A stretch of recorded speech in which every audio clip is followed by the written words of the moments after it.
by Garth. Crooks football analysts share this with their Premier League wins this weekend for Manchester United, whose remarkable comeback prevented Manchester City winning the title on Derby Day. Tottenham, Arsenal, Burnley and Newcastle. West Ham earned a valuable point at Chelsea. Bournemouth scored late to deny Crystal Palace victory, and the Merseyside derby at Goodison Park finished goalless. But who did enough to make my team of the week? What a performance by Joe Hart. If he keeps playing like this, he could solve England boss Gareth Southgate's first-choice goalkeeping conundrum for the World Cup. Hart made 3 world-class saves against Chelsea. His stops from William and Olivier Giroud kept the Hammers in the game, but the save from Marcos Alonso was simply sensational. I could have selected Jordan Pickford, Nick Pope or Jack Butland this week, but this was the Hart I saw win league titles and FA Cups with Manchester City. Keep this up, Joe, and you're back in the big time. Did you know? Hart made 5 saves, his most in a Premier League game since November against Watford, helping West Ham earn a draw at Stamford Bridge. Seamus Coleman. It's great to see Seamus Coleman flying down the flank for Everton again after suffering that awful injury. The Ireland fullback looks like he's back to his best and posed Liverpool their greatest threat, along with Yannick Bolasie, down their right side. With a little bit of luck, Coleman might have anticipated Cenk Tossen's header back across the 6-yard box to administer the final touch to what was otherwise a tame Merseyside derby. Liverpool fans were also conspicuously quiet. Hardly surprising after Tuesday night's extraordinary contribution to an amazing result in the Champions League. More on that in the crux of the matter below. Did you know? Coleman made more blocks than any other player in the Merseyside derby, too, helping to preserve Everton's clean sheet. Ashley Young, I'm not sure what was worse, the tackle by Ashley Young on Manchester City's Sergio Aguero or the decision by Martin Atkinson not to give a penalty. Regardless, Young continues to show why he has forced his way back into the England setup, once again displaying the sort of competitiveness that has characterized his season. The fact Atkinson judged the tackle to be fair provides some indication of how far this referee was off the pace, and you can't blame Young for that. Did you know? Young made 4 clearances, the joint most of any United player in their 3-2 victory. Eric Bailly also made 4. Chris Smalling gets in my team of the week for his sheer mental strength. Having been mowed down by Vincent Kompany for City's first goal, Smalling gathered himself and produced a performance of a lifetime. I've seen defenders disintegrate in games of such importance after such a high-profile mistake, but not Smalling.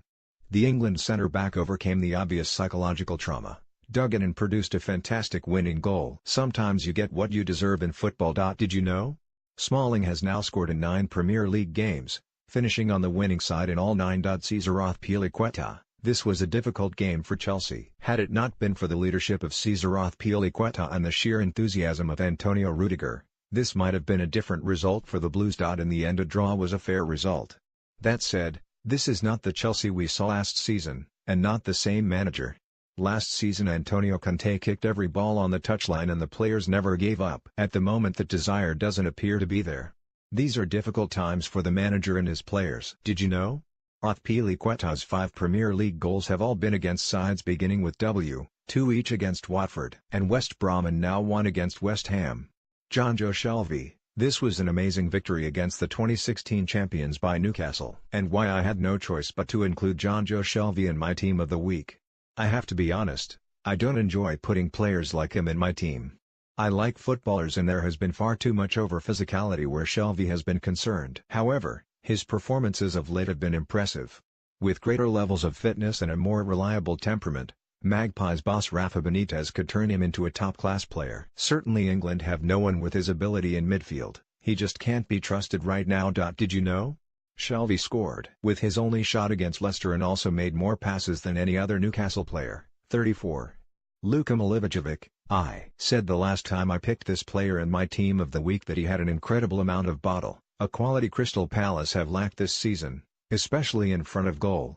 Milivojevic has now scored 7 goals in 12 league matches, which has turned the club's season around. Palace are still flirting with relegation, however, and unless they start showing more courage and putting their chances away, it will continue to be a very nerve-wracking last few games. Fortunately, they have a manager in Roy Hodgson who has done it all and seen it all and is not prone to panic. Did you know? Milivojevic made more passes than any other player in the Bournemouth v Palace match, 65.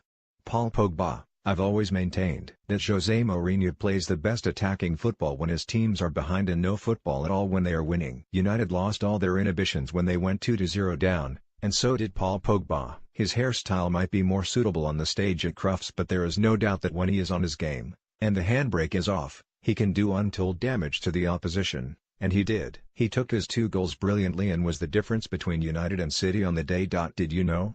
Pogba inspired Manchester United's comeback with 2 goals, becoming the first player to score twice away from home against the team starting the day top of the Premier League since April 2012. Nikita Jalovic for Everton against Manchester United.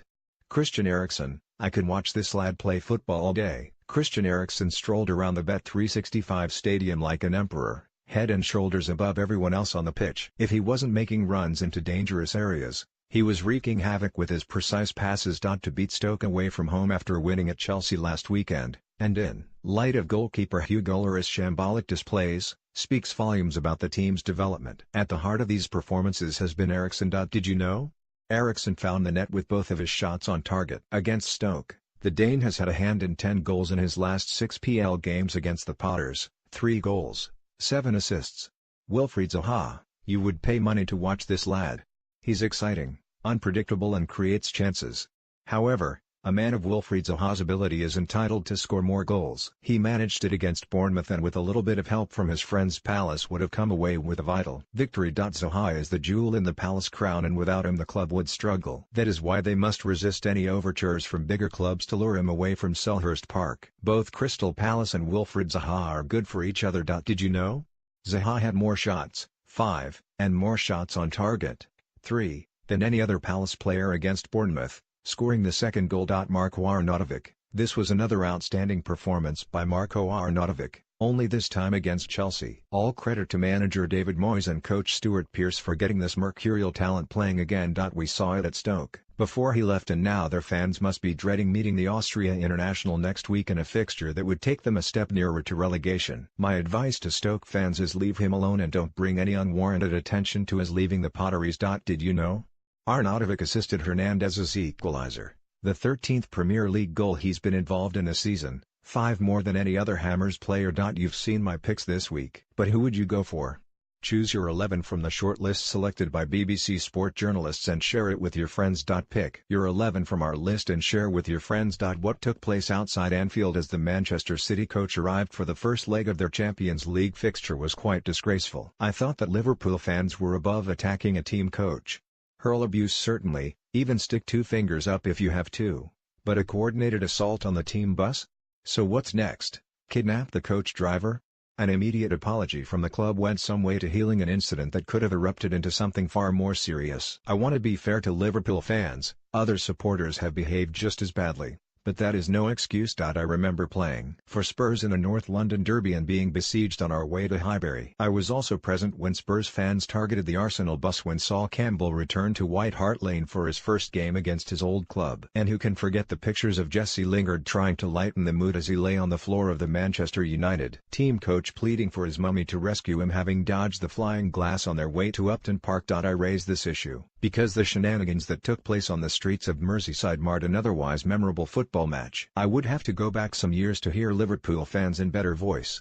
If you are going to intimidate the opposition, then that is the way to do it. They were indeed Liverpool's 12th man as they won 3-0. However, it is imperative Manchester City fans do not seek retribution for their player's coach being engulfed in a coordinated ambush by emulating the same tactics. If City fans really want to return the inhospitable welcome their players received en route to Anfield, then do it legitimately and raise the roof off Etihad Stadium. Let the Liverpool fans know the tie is far from over and why you feel so strongly about it. That's the way you remind fans the role they really should be playing in these proceedings. Nothing hurts supporters and players like a defeat, and knocking Liverpool out of the Champions League will hurt their supporters far more than bottles and cans ever will. Share this with